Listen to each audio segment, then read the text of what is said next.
Papa et maman. Bon, tu m'éclaires? Oui. Attends, bouge pas. Tu tires toute la couverture. Oui, c'est toi qui es trop grosse. Oui, c'est ça.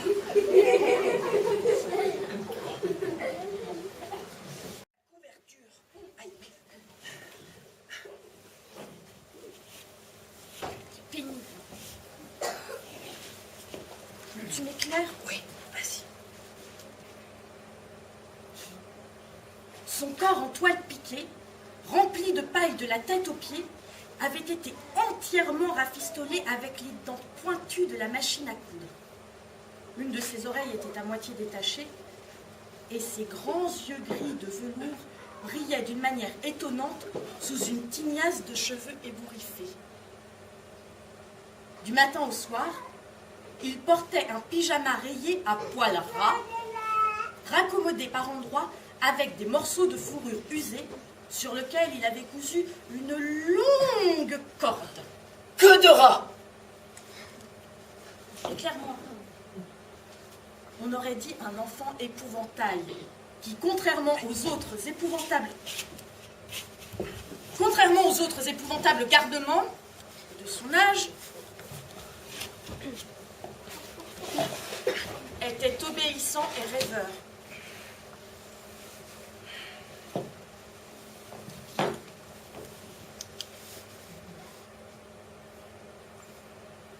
Gribouille rêvait. Il rêvait. Il rêvait. Il rêvait le jour et il rêvait la nuit. Et quand il ne rêvait pas, ce qui était très rare, le petit garçon faisait des cauchemars.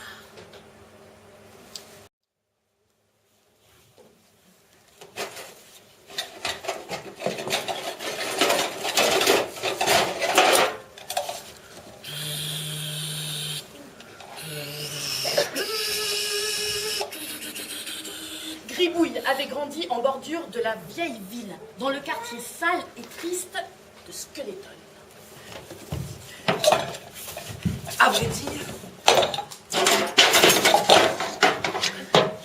c'était vraiment un quartier. Mais plutôt une rue.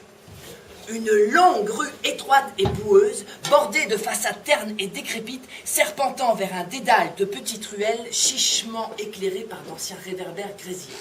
Oh, attends. Qu'est-ce que tu fais? Les réverbères.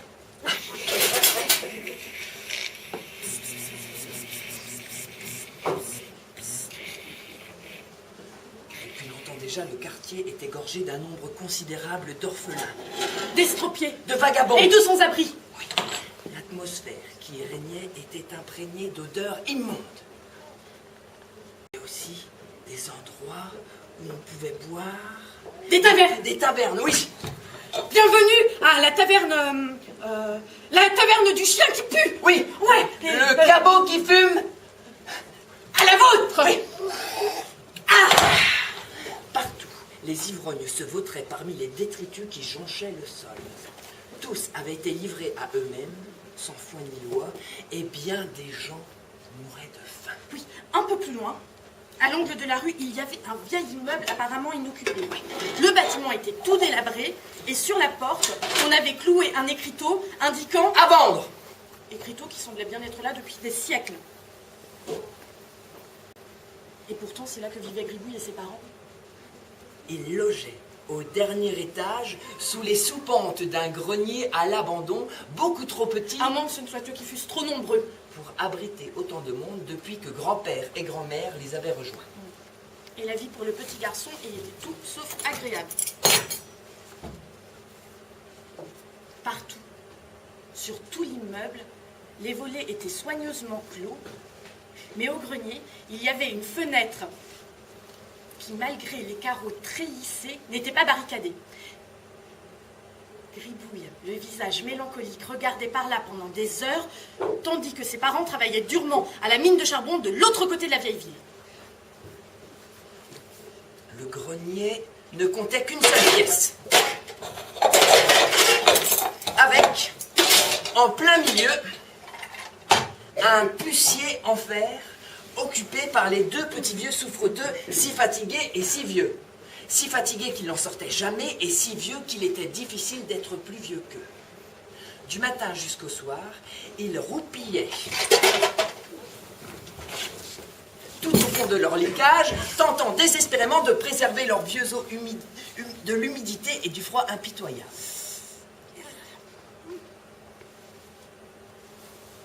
À moitié décharné, complètement ridé comme un pruneau sec et ossu comme un squelette, grand-père était un long bonhomme tout rabougri, aussi raide et épais qu'un clou. Quant à grand-mère, elle qui avait été une petite bonne femme si grosse et si grasse, potelée de la tête jusqu'aux pieds et garnie de bourrelets énormes, elle était devenue tellement maigre qu'elle semblait nager dans son corps pyjama. Sa peau flasque et toute froissée pendait de chaque côté du lit et revêtait les os de grand-père comme une épaisse couverture de laine aussi molle et onctueuse qu'une motte de beurre.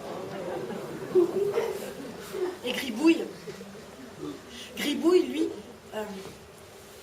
il dormait de l'autre côté de la pièce, par terre, sur un matelas rempli de paille et de puces qu'il partageait inconfortablement avec ses parents.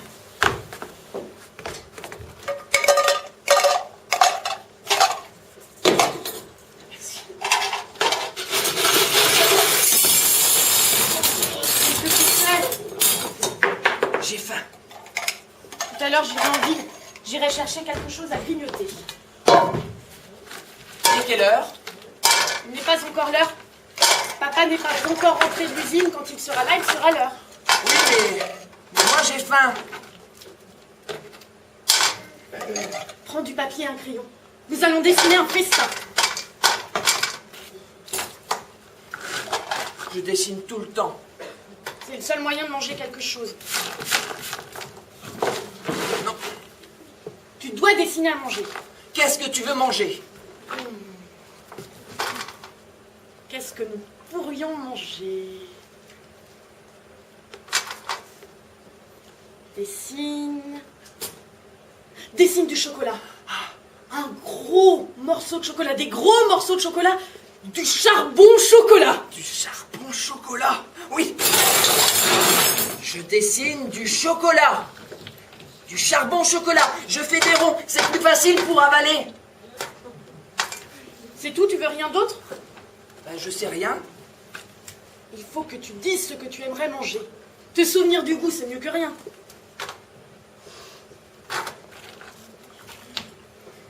Je dessine toutes les choses qu'il faut pour les manger.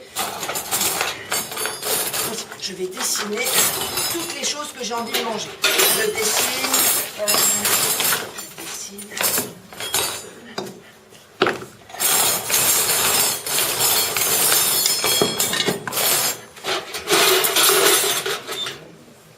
Je dessine une fourchette.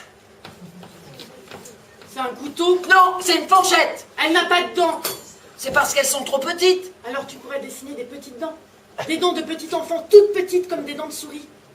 Les couteaux ont des dents de lait. Ne mets pas ton couteau dans ta bouche. Je fais un dentier avec le couteau. Oui, des dents toutes petites et toutes blanches comme des morceaux de crème à chouiller. Pour être blessé. Fourchette et couteau. Fourchette et couteau. J'ai dessiné de chaque côté de l'assiette. Assiette et verre.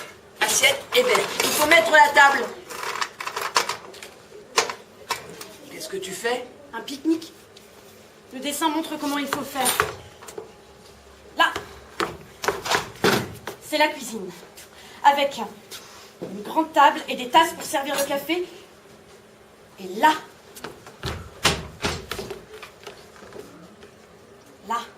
c'est l'entrée. Les visiteurs devront s'essuyer les pieds sur le paillasson. Bienvenue.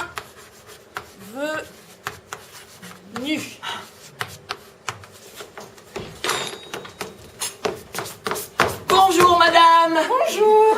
Vous allez bien? Oui. Tenez.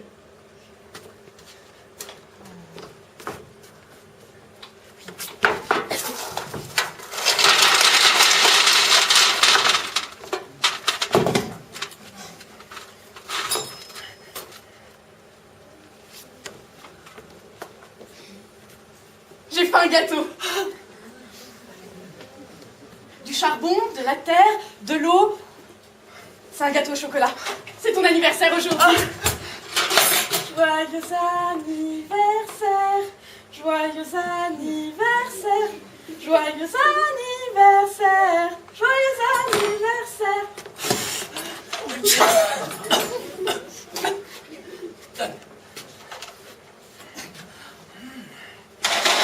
Je racle mon assiette. Miam. Fais attention, pour être taché. Mange doucement. Oui, ne pas se tâcher, retiendrez. Mangez doucement. Oui, oui, doucement. Une bouchée, deux bouchées, trois bouchées, quatre bouchées. De toute façon, il n'y a plus rien à manger. Et il paraît que c'est comme ça à travers le monde. Mais quand je vois Mange-Feu à la télévision, je n'y crois pas. Hein.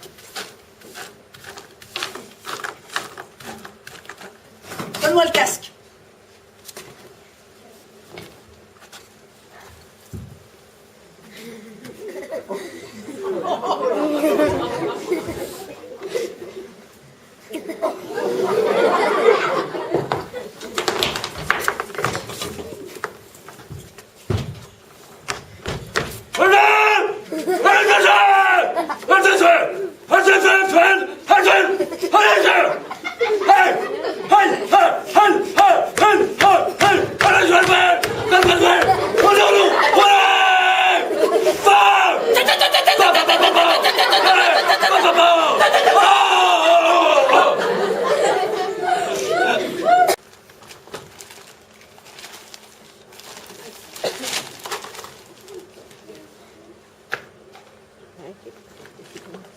Préfecture des gendarmes.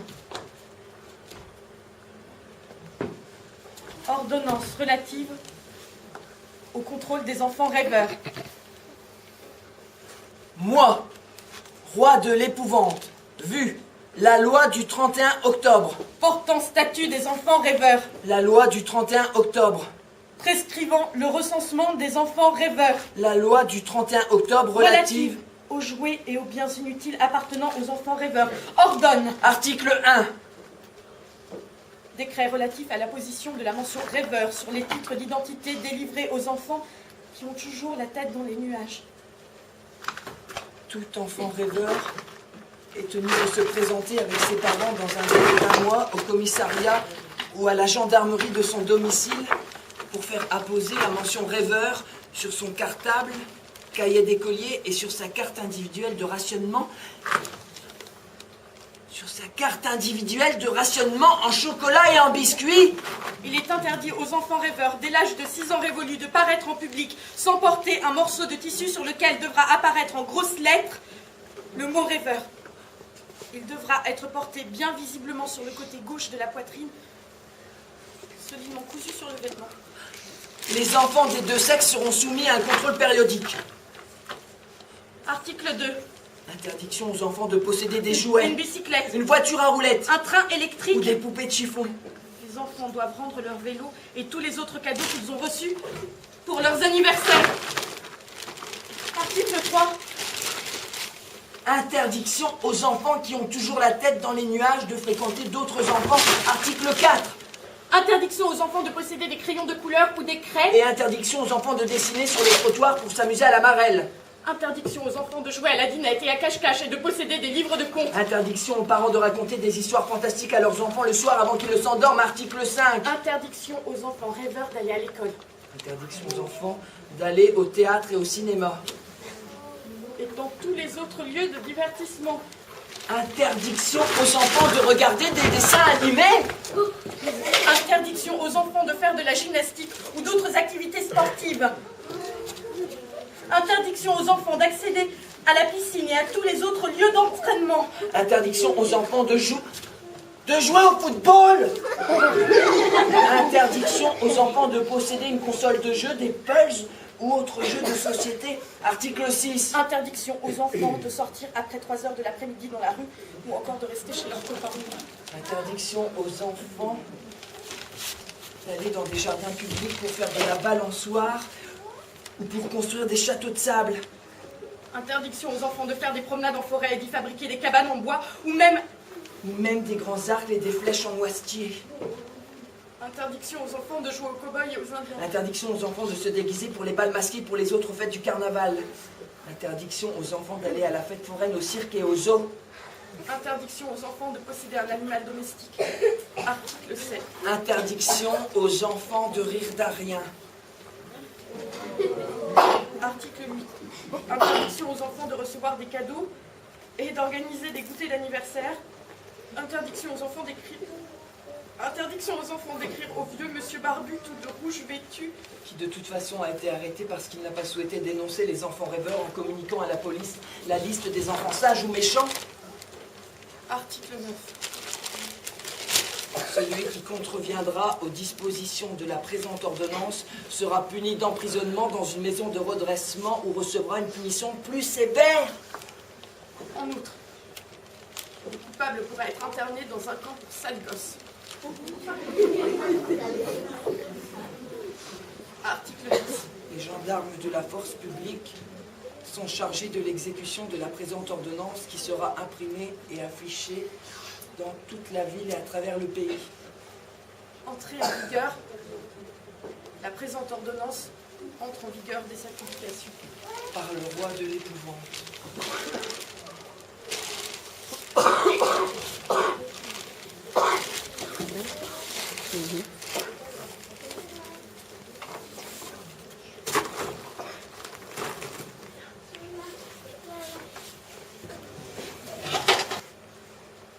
À l'école, les vilains gamins qui ne rêvaient jamais commencèrent à remarquer parmi leurs camarades ceux qui avaient toujours la tête dans les nuages. Et ils se moquèrent d'eux et les tourmentèrent méchamment. Et les maîtres d'école leur apprirent à devenir des mouchards. Après quoi, au bout de quelques jours, l'école ferma ses portes.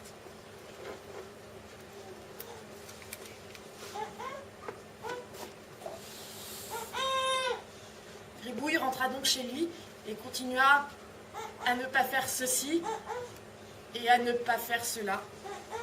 Je n'ose plus rien faire de peur que cela me soit défendu. Aujourd'hui, c'est mercredi. Il n'y a pas d'école. Alors, j'ai passé la journée dans le placard à balai. Enfin, il n'y a plus d'école du tout. En fait, depuis qu'il n'y a plus rien à manger et que le grand chambardement a commencé, l'école est fermée. On n'apprend pas le ventre vide, a dit grand-mère.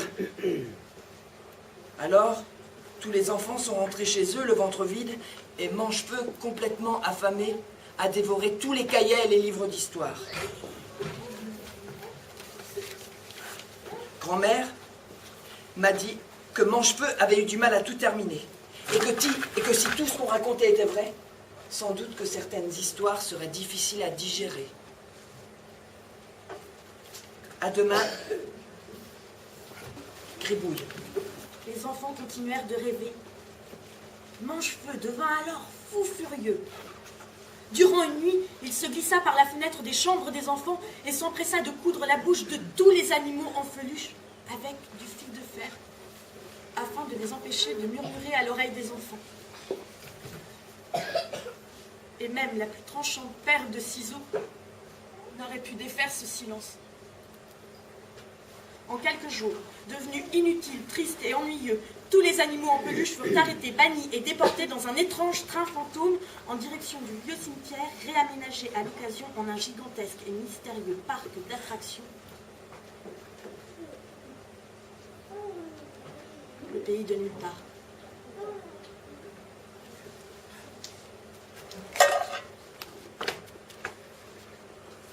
des camions. Et il y en a de plus en plus qui passent.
Une valise. Et il y a quelque chose qui remue à l'intérieur.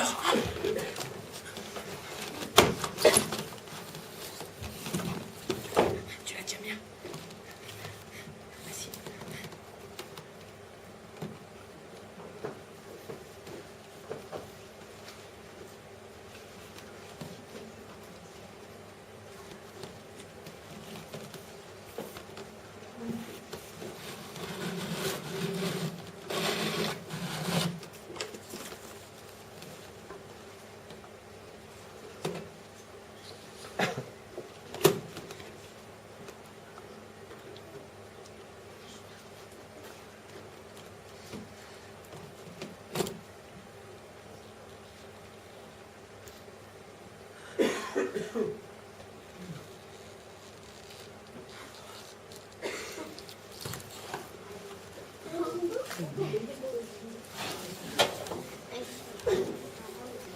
Attention de ne pas le réveiller.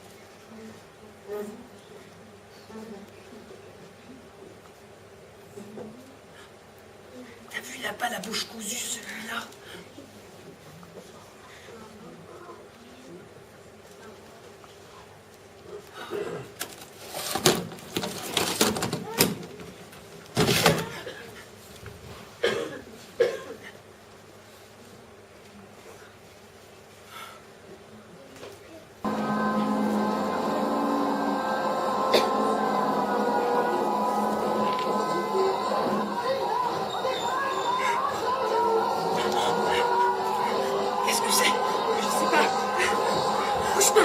Bouge pas.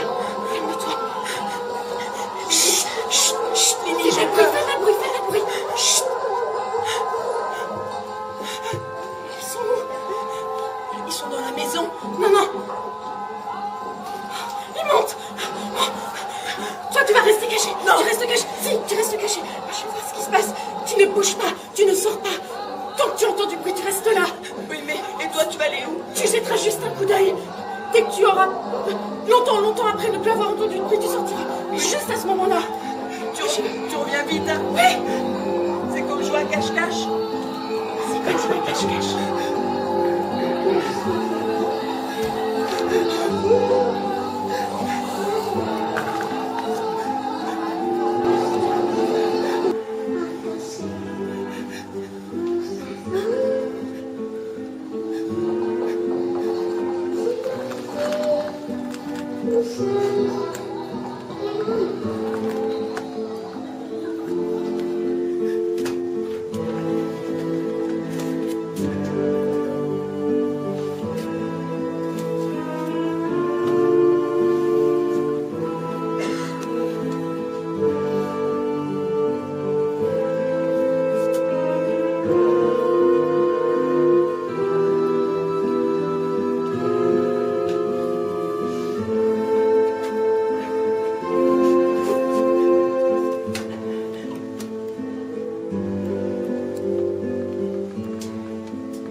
Durant la nuit,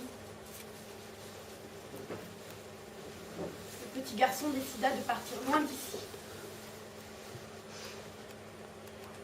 Il marcha longtemps dans la forêt de ferraille. Quand brusquement, il crut apercevoir quelque chose comme une respiration derrière lui. Il se retourna et aperçut une bête sauvage qui dormait contre un arbre. C'était un loup affamé. Gribouille s'approcha du museau de loup. Aussitôt se mit à renifler l'enfant comme s'il s'agissait d'un morceau de jambonneau. Gribouille, qui était courageux, ouvrit la gueule de loup et y enfonça sa tête pour mieux y voir clair. Mais très vite, loup se pourlécha les babines et son ventre fit des bruits bizarres.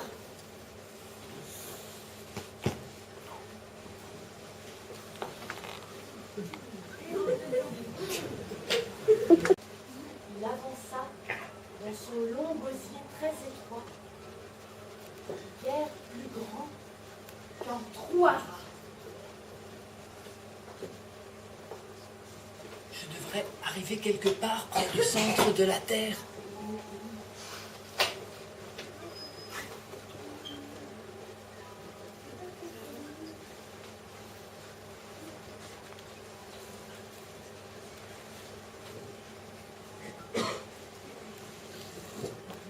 Tout autour de lui était plongé dans le noir le plus profond. Il crut y discerner une vague lueur, alors il continua à avancer longtemps, très longtemps, quand soudainement, il glissa et dégringolait dans les entrailles de la bête.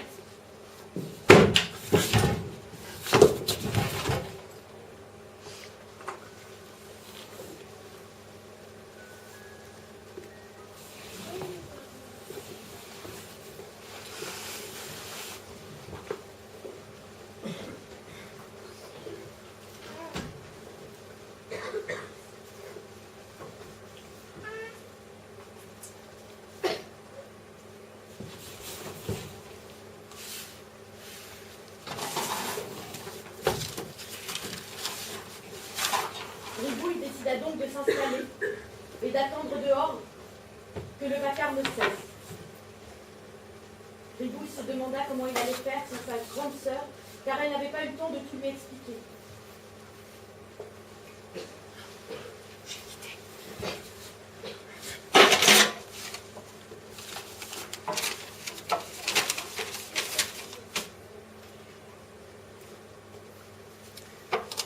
Chère Lily,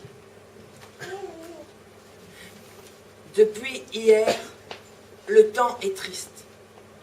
De ma place préférée, assis sur l'oreiller,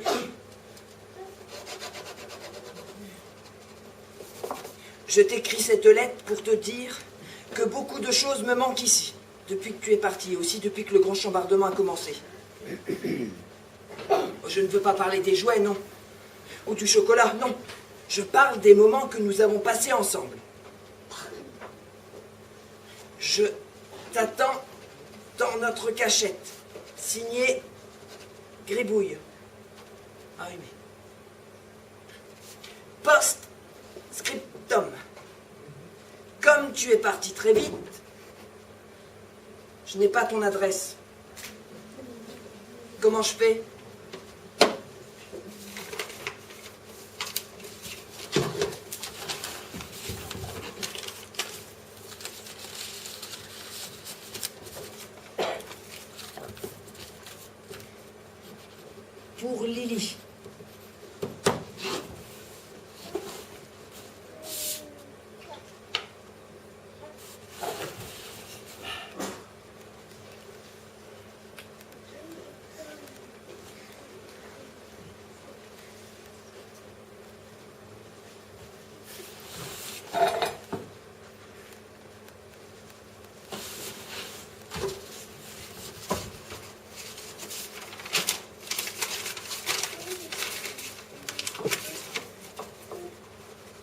Cher Gribouille,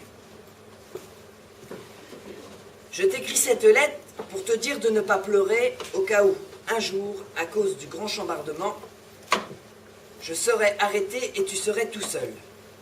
Je t'ai laissé un morceau de chocolat sous ton oreiller et j'en ai caché plein d'autres un peu partout dans le placard. Si tu as faim, tu peux les manger. J'ai caché assez de chocolat pour vivre le temps qu'il faudra. Mais surtout, ne sors jamais, jamais de ta cachette et ne fais pas de bruit. Il ne faudra pas ouvrir la fenêtre et laisser le rideau en place, ne pas ouvrir la serrure et ne pas toucher aux clés, ni même s'approcher de la porte. Ne pas répondre au téléphone, mais le laisser sonner. Ne pas courir, mais marcher juste sur la pointe des pieds.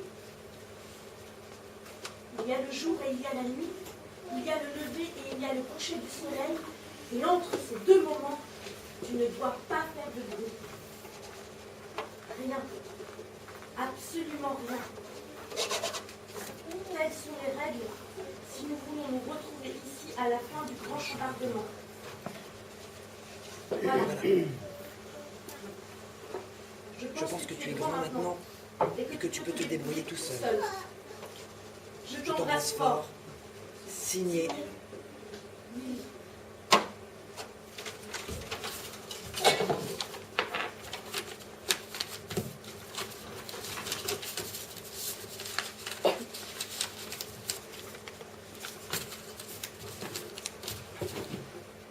Pour Gribouille.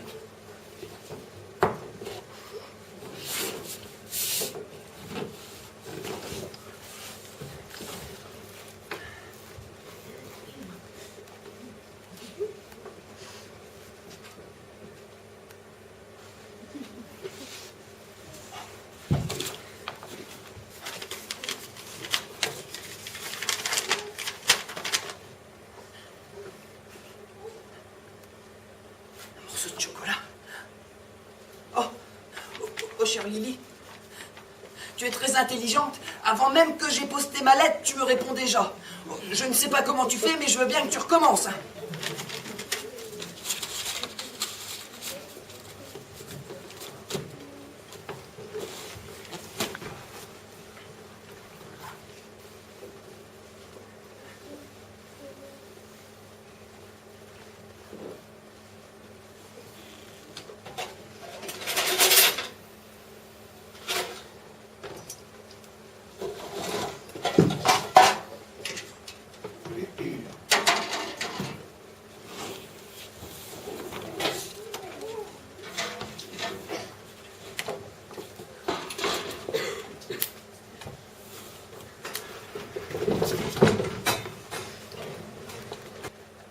Mais il n'y avait rien.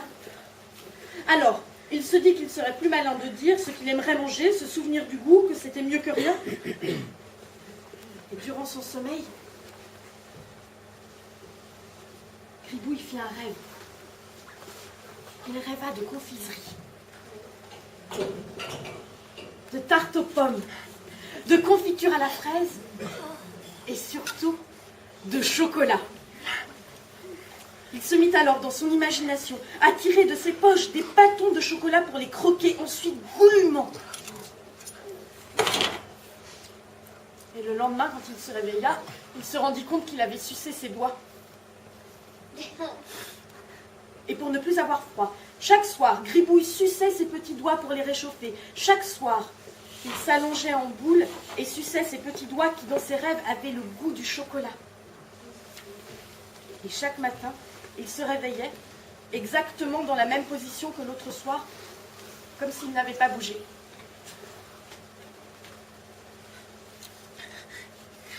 Mais ce matin, c'était son ventre qui rouspétait. Quelque chose remuait à l'intérieur. Il sortit une boîte en carton, rangée sur une étagère et dans laquelle étaient entassés des milliers de morceaux de charbon. Rond. Tout rond. Rond comme des chocolats.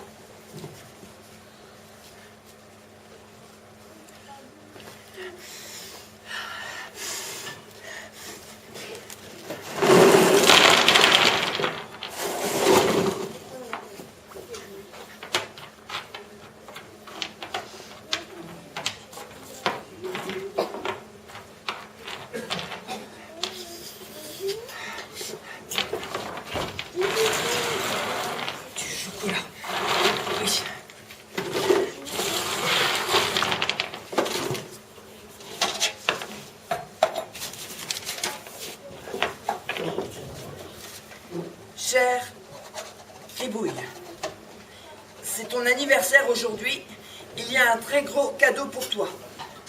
C'est une boîte de chocolat. Elle est au fond du placard. Signée Lily.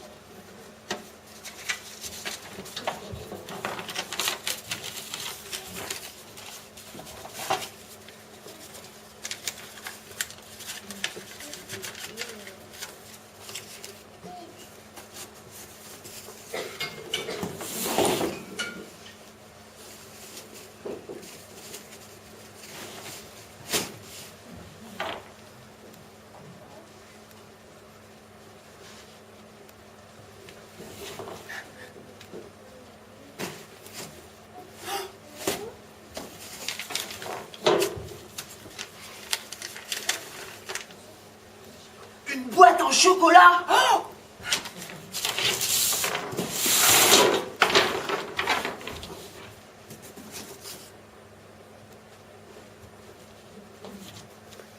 Il retira alors un tout petit bout de papier découvrant un tout petit bout de charbon chocolat. Puis il prit un tout petit bout, juste de quoi grignoter pour le laisser fondre doucement sur la langue.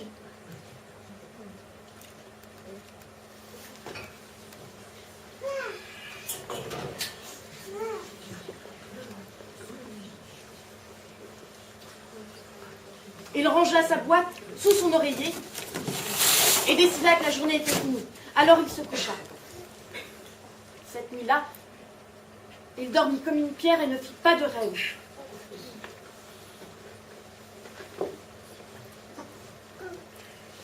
Mais à son réveil le lendemain, Gribouille eut envie de manger à nouveau un chocolat. Il sortit la boîte en carton, souleva délicatement le couvercle, prit un charbon au chocolat et le mangea.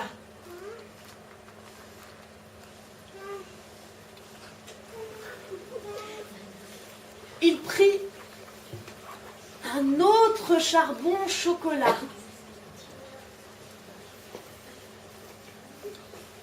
et le mangea.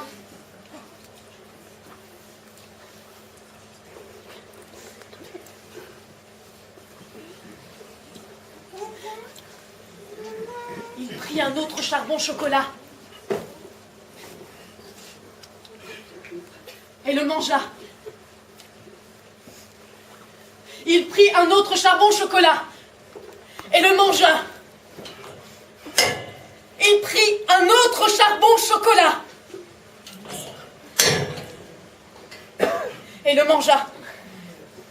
Il prit un autre charbon au chocolat et le mangea.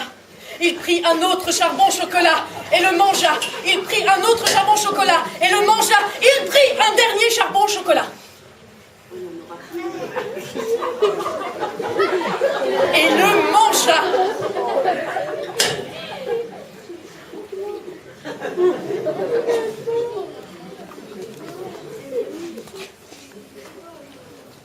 Gribouille regarda ensuite au fond de la boîte. Elle était vide.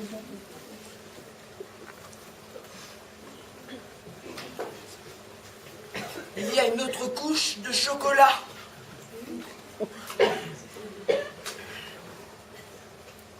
Gribouille avait très faim. Alors, il prit un autre charbon au chocolat et le mangea.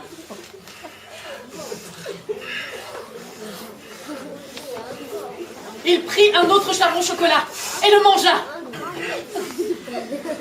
Il prit un autre charbon au chocolat et le mangea. Il prit un autre morceau de charbon au chocolat et le mangea. Il prit un autre charbon au chocolat et le mangea. Il prit un autre charbon au chocolat et le mangea. Il prit un autre charbon au chocolat et le mangea. Il prit un charbon au chocolat et il le mangea.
Le lendemain, Gribouille ouvrit les yeux, mais il n'avait plus la force de bouger. Il avait fait une ventrée de cailloux tout durs à l'écorce poussiéreuse et le regretta immédiatement. Gribouille avait des frissons et un peu de fièvre, l'estomac douloureux et perclus de crampes. Il poussait de petits gémissements. Il se dit que la prochaine fois, il attendrait que les morceaux de charbon soient un peu plus mous, presque fondus, avant de les croquer. Et il n'en mangerait que quelques-uns.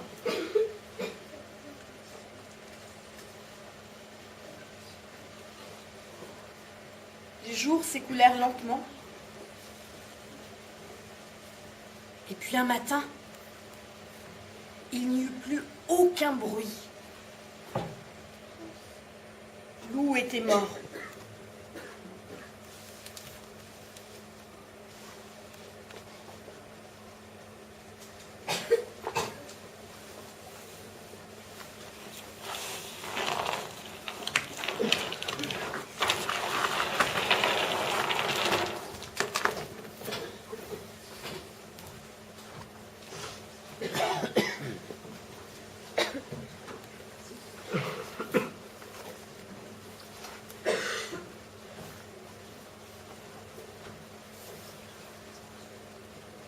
Le grand chambardement était terminé.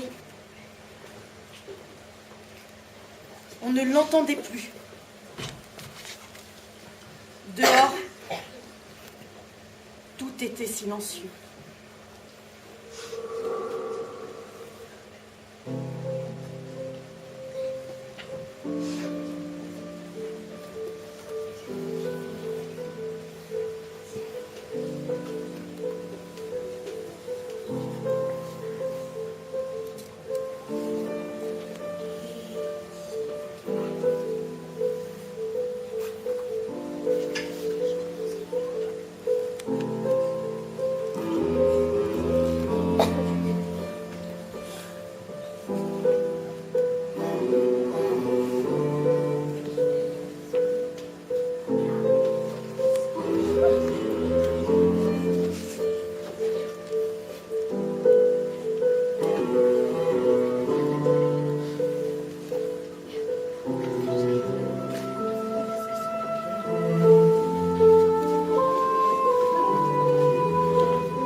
Gribouille se rendit compte que sous sa peau en chiffon se trouvait un petit corps tout neuf, en chair et en os. Il ne savait pas s'il était vraiment éveillé ou s'il continuait de rêver. Alors Gribouille alla se regarder dans le miroir de l'eau, tout au fond d'une bassine. Et il ne se reconnut pas. L'enfant chiffon qu'il avait été avait disparu. À sa place souriait joyeusement un merveilleux enfant à l'air vif et intelligent, aux cheveux ébouriffés et aux yeux gris. À ses pieds se trouvait la carcasse de son vieux loup en peluche.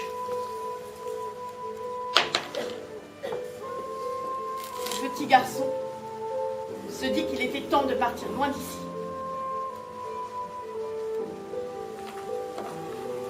Un sourire dansait sur ses lèvres, un sourire un peu incertain, car Gribouille savait maintenant que le monde dont il rêvait n'existait pas, qu'il était affreusement différent de tous ses rêves d'antan. Il se dit que le monde, le vrai, serait sans doute bien plus vaste que le ventre de son loup en peluche, ou celui dans lequel il s'était réfugié durant le grand chambardement. Qu'il recèlerait lui aussi de dangers à éviter, de monstrueux monstres à affronter, de cauchemars épouvantables et de peurs à apprivoiser, des erreurs à commettre, et bien d'autres chemins avant de parcourir enfin, et de pouvoir rêver encore. Mais d'ici là, il y avait la vie. Et le petit garçon en chair et en os y entra les yeux grands ouverts, s'avançant dans le jour, vers le monde et l'aurore.